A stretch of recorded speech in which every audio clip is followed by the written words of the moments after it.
Днеска съм решил да реагирам на новия YouTube сериал. Не знам дали YouTube сериал въобще като цяло.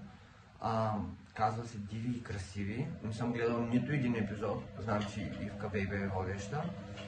Нека да видим за какво става въпрос. Ако вие сте го гледали, не ми спойлвайте нищо.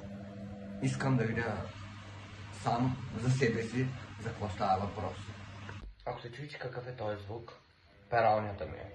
Да, върши и домакинска работа като цяло. Преди да започнем с епизода, само да кажа, нямам си на идея кой участва вътре, не съм гледал нито един епизод. Знам, че Ивка Бейбе е водеща, знам, че Тео от Ергена участва там, ама нищо друго си нямам на представа какво се случва. Така че ще реагирам и ще говоря глупости, както обикновено.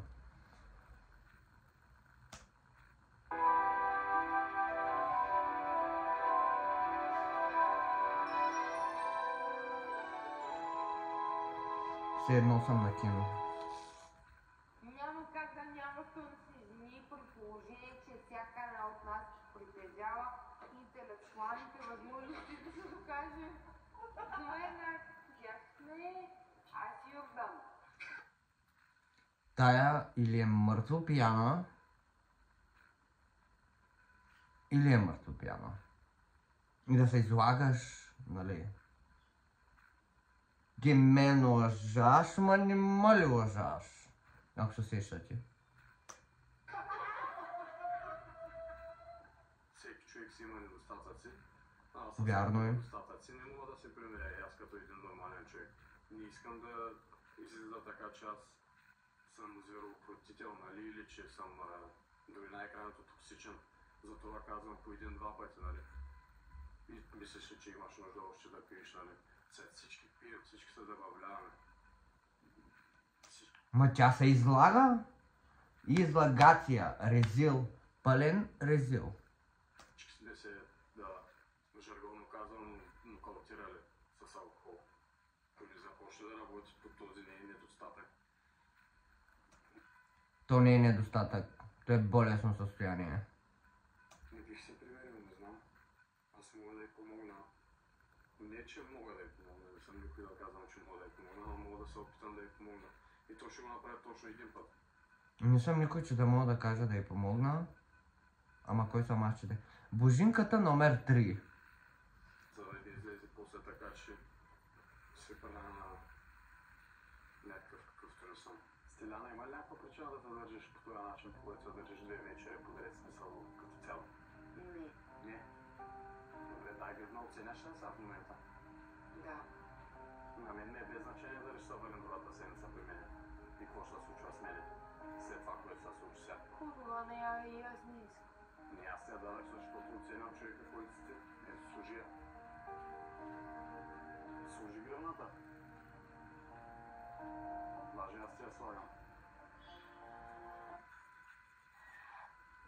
Значи, само да кажа, че такива момичета, като тая, ги има навсякъде. Всеки ден ги виждам, не оценяват, примерно, момчето до тях, какво прави за тях. Той може целият свят да им даде. Ама, като си неблагодарен и не оценяваш нещата, които някой прави за теб, накрая оставаш сам. В най-лошия случай. Давам ти наистина шанс. Ще се опитам да те разбера, ако ми позволиш. Ако не ми позволиш, няма да се опитвам да се направя. Една правилна приказка. Ева, до сега не съм чул нито едно момче или мъж някъде да го каже той нещо. Ева, не знам как се казваш, ама. Всички хора грешим. Аз не вайл. Човек трябва да прощава.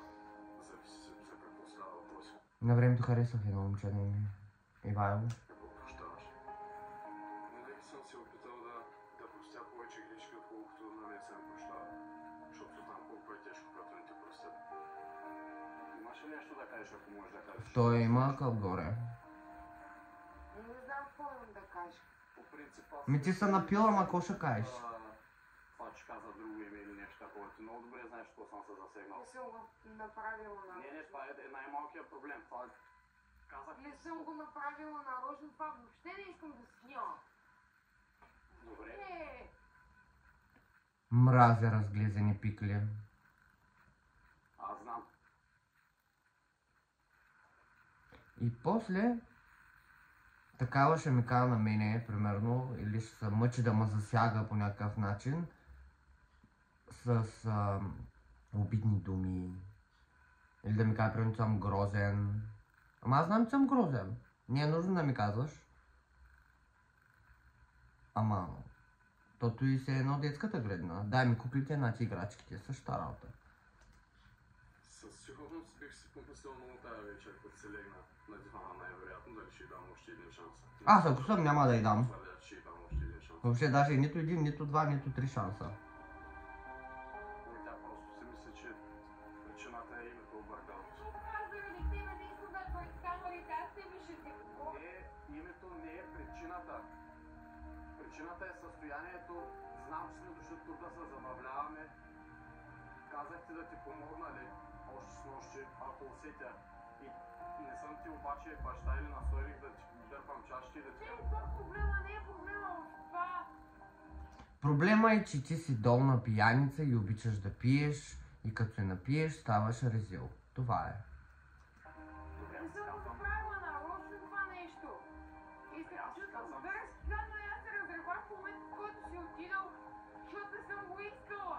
Защото наистина аз в момента, в който съм дошла тук, аз съм се занимавала с теб, смисъл буквално аз на 20-та минута, в която бях, в това предаване аз бях с тебе. Добре, това го разбрах и аз. Ще ме слушаш ли мене? Спокойно, да ще да говориш спокойно. Не знам. Не знам. И ти обясних, че името ще го превъзмогнем някакси. Да, Макар, това че то беше... стана смешно, но Да, за то други. беше смисъл, то беше самото име. Добре, разбираш ли какво искам да ти кажа и къде всъщност е целият проблем? Защото аз ти го казвам за твое добро. Но ще спра да ти го казвам, защото... Не, аз разбирам къде е целият проблем. Защото аз нямам нищо общо реално погледнато с тебе и ще спра да ти го казвам, защото аз искам да ти помогна като човек на човек на първо място. Един човек, ако не иска сам да си помогне, ако ще и 100 човека да искат да му помогнат, няма да стане. Казвам го от личен опит. Разбери ме и мен, ако можеш изобщо. Ето най-лесно е. Хващаш пътя и си отиваш.